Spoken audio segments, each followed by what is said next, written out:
Hi hello नमस्कार. तर पुन्हा एकदा माझ्या यूट्यूबच्या नवीन ब्लॉगमध्ये तुमचं अगदी मनापासून स्वागत आहे सर्वांना. श्री स्वामी समर्थ. तर आता चाललेली आहे सकाळची तयारी आणि ही भाजी काय मी तुमच्यासोबत शेअर केली नाही, कारण आता पुढं चिकन फ्राय ती भाजी आहेत अजून. म्हणलं वेळ काय एवढा व्हिडिओ खूप मोठा होईल म्हणून ही का भाजी शेअर केली नाही. तर ही भाजी होती बघा, आपली भोपळा असतो ना, तर त्याची भाजी होती. काय नाही, त्यात थोडंसं जिरे मोहरी वगैरे टाकून घेतलेली सिंपल भाजी. तर आता त्याच्यानंतर ना इथं बनवायला घेतलेली आहे आपली चिकन फ्राय. तर चिकन फ्रायसाठी ना आपलं हे खोबरं, अद्रक लसूण पेस्ट, मीठ, त्याच्यानंतर घरचं काळं तिखट, घरकुल मसाला, थोडासा मटन मसाला, हे सगळं टाकून घेतलेलं आहे. आणि त्याच्यानंतर ना त्याच्यामध्ये जी काही पिवळा रस्सा बनवला होता ना, तो रस्सा वतून घेतलेला आहे, टाकून घेतलेला आहे. आणि त्याच्यानंतर थोडेसे पीस टाकून घेतलेले आहेत. त्याच्यानंतर अजून मला फ्राय पण बनवायचं आहे. तर त्याच्यानंतर हे पिवळा रस्सा ओतला की त्याच्यात थोडंसं पाणी ॲड केलेलं आहे आणि एक दोन उकळ्या काढलेल्या आहेत. आणि त्याच्यानंतर कोथिंबीर वरून टाकून घेतलेली आहे आणि झाकून ठेवलेलं आहे. आता कोथिंबीर टाकून घेतली ना, कधी पण एक थोड्या वेळ झाकून ठेवते मी आणि नंतर उकळी आली की मग ते भाजी शिजायला घालते, म्हणजे कट वगैरे छान होती. तर त्याच्यानंतर आता ना ह्याच्यासाठी आपल्या चिकन फ्रायसाठी ना एक लांब लांब असे 2 कांदे कट करून घेतलेले आहेत. ही सगळी तयारी अगोदरच करून घेतलेली आहे मी. तर लांब लांब 2 कांदे कट करून घेतलेले आहे. त्याच्यानंतर आपलं खोबऱ्याची पेस्ट, अद्रक लसूणची पेस्ट, हे सगळं केलेलं आहे. तर इथं ना कढईमध्ये आता तेल वगैरे गरम झालेलं आहे आणि आपल्याला मला आता टाकून घ्यायचं आहे. लांब लांब चिरलेला कांदा टाकून घेतलेला आहे. त्याच्यानंतर ते कांदा लालसर असा सोनेरी कलर येस्तोवर तळून घेणार आहे. आणि जो सोनेरी कलर आला, थोडासा तळल्यासारखा झाला की मग त्याच्यामध्ये बाकीचे मसाले टाकणार आहे. कारण काय माहिती आहे का, कांदा जर कच्चा राहिल्यानंतर मग चिकन फ्रायला काय एवढी टेस्ट येत नाही त्याच्यासाठी. तर आता मला दिवसभरात ना, म्हणजे आता जे काय आपलं महिन्याचं रुटीन असतंय ना, सगळ्यांचं असते, सगळ्या लेडीजचं. तर महिन्यातून एक रुटीन म्हणजे घरातली साफसफाई, कपड्यांच्या घड्या. तर आता ते अजून थोडं मला करायचं आहे माहिती का, एक 8-15 दिवसातून किंवा महिन्यातून एकदा तरी घर साफ करायला घ्यावं लागतं. त्याशिवाय ना व्यवस्थित होत नाही ते. जरी आपण रुटीनची कामं सगळी व्यवस्थित करत असलो ना, तरी पण पोरं कपडे घेते तशीच फेकते. नंतर त्याच्यानंतर कपाट उघडलं म्हणजे कुठं तर बाहेर जायची कपडे घेतली तर एक कपडे काढायला जाऊन ना सगळे कपडे काढतात. तर त्यांची कपडे आणि त्याच्यानंतर बाकीची सगळी जी काय काम आहेत ना, म्हणजे गावावरून आलेली कपडे ही थोडी धुवून ठेवलेली होती, तर ती पण व्यवस्थित करून ठेवायची. आणि जे रेग्युलर कपडे आहेत ना, तर सगळी कपडे ना वेगवेगळे ठेवून घ्यायचे. पोरांनी काय केले, सगळं मिक्स करतात पोरं, एक कपडे घाल जाऊन इकडं तिकडं सगळे फेकत राहतात.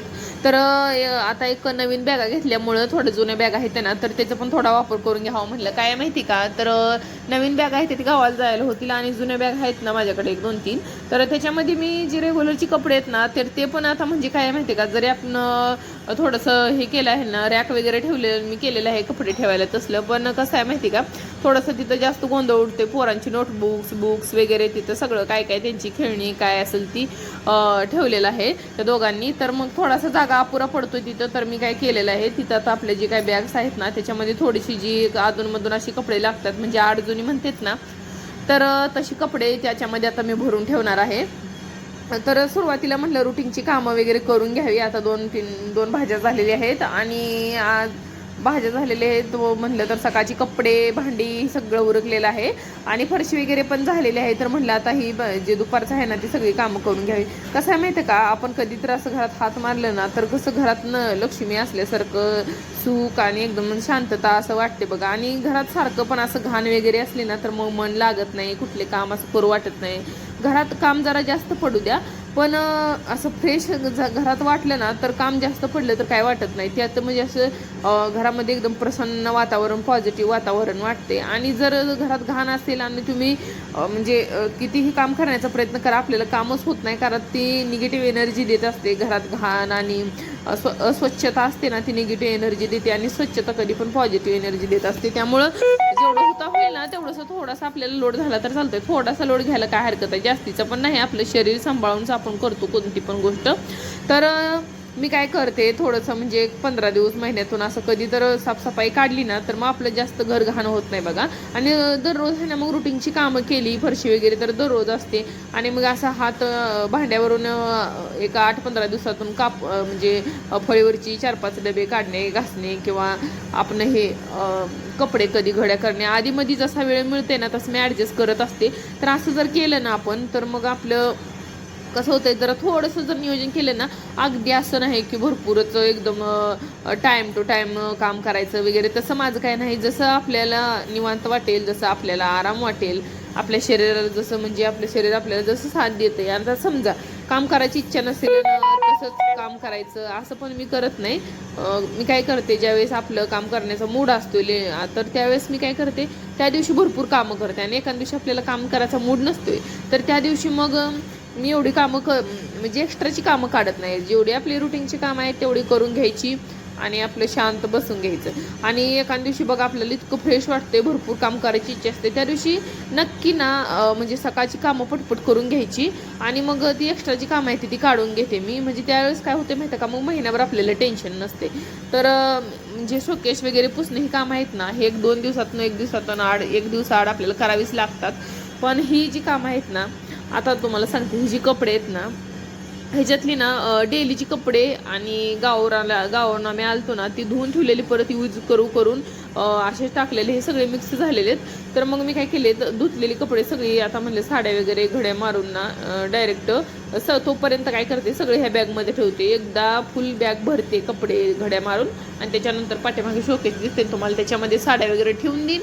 आणि मग दुसरी जी कपडे आहेत ना रेग्युलरची रुटीनची तर तिथे एक असं आपलं मांडणी असते का त्या मांडणी टाईप मी बनवून घेतलेलं आहे जी की रोजची कपडे माझे त्याच्यात बसून जातील असा हिशोबाने. एक आपले बेडरूम असतात ना तिथं तसे मी केलेलं आहे. त्याला वरून फर्निचर केले तर ते काम होऊन जाते. तर पण माझं फर्निचर करायचं राहिलेलं आहे त्याच्यामुळे थोडंसं अस्ताव्यस्त पडते त्यामुळे मी असं करत असते. सध्या ही जी काही एक्स्ट्रा बॅग आहेत ना ही बॅग आता गेले म्हणजे अशीच आहे ती गावाला काय मी न्यायला वापरत नाही तिला काहीच झालं नाही. पण ती नवीन 1-2 बॅग आल्यामुळे ही अशीच पडते. थोडी छोटी पडत होती म्हणून नवीन बॅग आणलेल्या आहेत.